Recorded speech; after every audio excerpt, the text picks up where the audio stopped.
Hello everyone, আশা করছি তোমরা সকলে ভীষণ ভালো আছো। আজ আমি তোমাদের সঙ্গে শেয়ার করছি পেডিকিউর ট্রিটমেন্ট। তো আমরা অনেকেই পেডিকিউর বলতে ভীষণ অবাক হয়ে যাই, আশ্চর্য হই যে পায়ের এত যত্ন আমাদের কি খুব প্রয়োজন আছে। তো আমরা 90% মানুষ আছি যারা স্যালনে আসি এবং স্কিন ট্রিটমেন্ট করি, হেয়ার ট্রিটমেন্ট করি, কিন্তু আমরা পাকে সেইভাবে যত্ন করি না। কিন্তু আজকে তোমাদের সঙ্গে আমি যে পেডিকিউরটা শেয়ার করছি, এটা ফুড লজিকের একটা পেডিকিউর ট্রিটমেন্ট।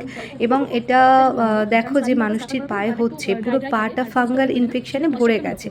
তো সেই জন্যই আমি পেডিকিউরটা তোমাদের সঙ্গে শেয়ার করছি যে আমাদের পাটাকেও কতটা যত্ন নেওয়া উচিত। যদি না আমরা পাকে যত্ন নিতে পারি, তাহলেও কিন্তু আমরা এইরকম প্রবলেম ফেস করতে পারি।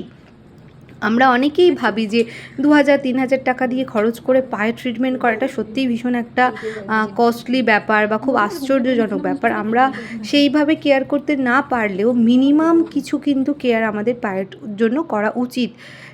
তা না হলে তোমরা দেখতেই পাচ্ছ যে মানুষটির পায়ে আজকে আমি পেডিকিউর ট্রিটমেন্ট করাচ্ছি, সেই মানুষটির পা কিন্তু অত্যন্ত সুন্দর ভালো পা ছিল, কিন্তু তোমরা দেখো পাটা ফাঙ্গাল ইনফেকশান হয়ে পুরো পাটা কিন্তু নষ্ট হয়ে গেছে। এবং ডাক্তার ওনাকে রেকমেন্ড করেছে কিন্তু ইঞ্জেকশান, উইদাউট ইঞ্জেকশান কিন্তু উনি ঠিক হতে পারবেন না। তো আমি সবাইকে সাজেস্ট করব পাকে একটু যত্ন করো এবং পেডিকিউর করাও।